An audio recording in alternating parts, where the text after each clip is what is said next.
All right, we're going to talk about my former experience selling cars.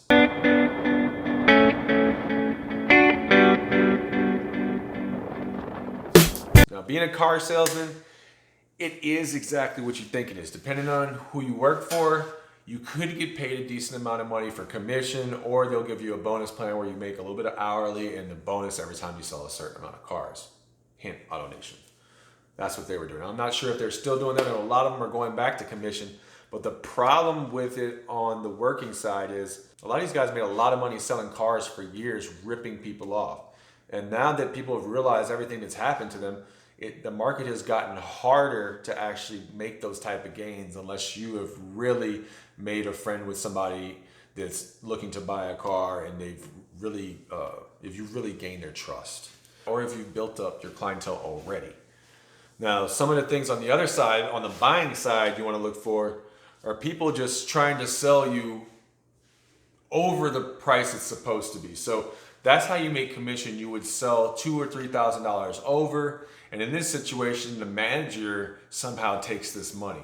Like I was supposed to make maybe $1,000 on selling a Hellcat once on one of my first Hellcat sales, and I barely made anything because I was on a bonus pay plan and they didn't put me on the commission. So that was probably my fault for not being on commission, but even people that have made commission aren't making as much as they used to because the managers actually used to be salespeople and they're keeping a lot of that front end and back end for themselves.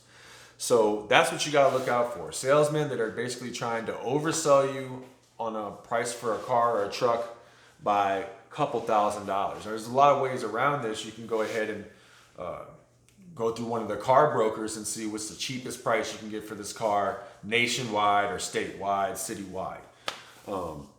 Another thing that the car salesmen do is they try to see what's going to sell you. Is it the monthly price? Is it the zero down?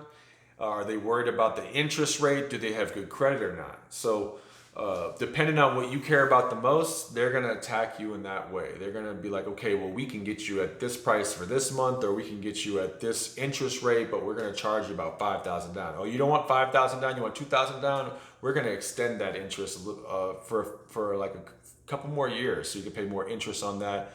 The loan company gets paid more off of that. There's so many factors, so you just got to realize where you're vulnerable, you know? So if you're not vulnerable in all these areas, you'll be able to get a great deal because, you know, you've made it to where you're not paying too much down, you're not paying too little, and the interest rate is just right. So it looks like it's a buy, but then you see a car with different features that you like as well.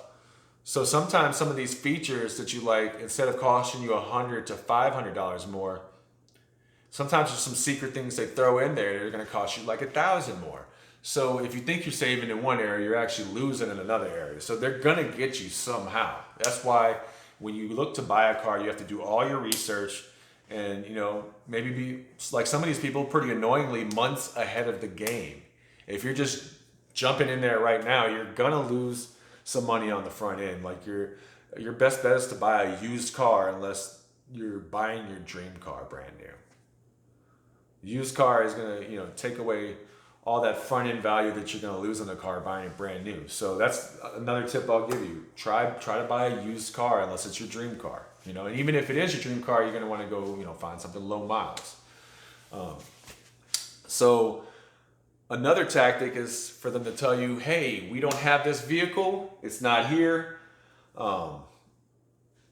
And then what they do is they go and get a vehicle from a location, they do like a trade, and then they tell you that, hey, this is the only one we have left, knowing that there's several other models that they can get a hold of.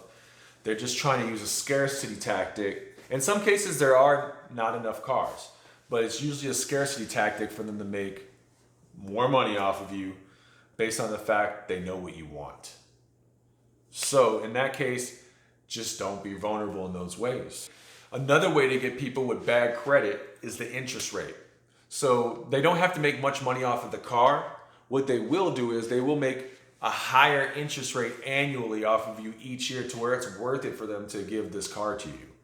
Because you're going to be paying way more than what the car is worth, and that's not being frugal at all. The best thing to do is to have somebody you trust in your family or a really good friend to help you co-sign for the car. So when you co-sign for the car, you won't be paying for the car as if you had bad credit, which would save you like $200, $300 a month, maybe even annually save you about $5,000 to $10,000 over the next 2 to 5 years. So that's a lot of money. Think about what you could do with that. You could make a YouTube video about like Colorado or Hawaii or going to Vegas or something like that, you know? It's money you definitely want to have to, you know, go and have great experiences. You don't want to just waste it on a car, you know? Especially if it's not your dream car. Before you go and get any kind of deal with any dealership, try to go through your bank or a credit union. They're going to give you most likely a way better deal, way better interest rate than any dealership will give you. They'll lie up and down telling you how they're going to give you the best, and they just they just want to tell you anything they can to secure your deal. So definitely last thing you do is trust anybody at the car dealership. Do all your due diligence. Maybe go through a car broker, but the best way to do it is just to be a couple months ahead, know all the specs about the car, know everything that you actually need on the car, and eliminate the things you don't need on the car that might cost you $2,000 or $5,000 extra. And that's gonna save you a lot of money in the long haul. So I hope you guys learned something from this video. Please like, comment, and subscribe. Go ahead and smash that like button about 1,000, 2,000, whatever times.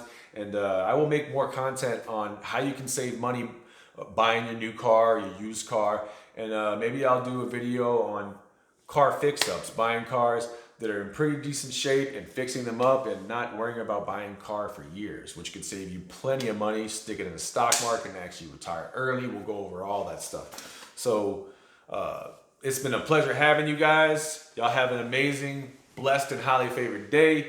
We shall see y'all soon. Thank you so much, guys. Tune in next time. It's all mine. It's all mine.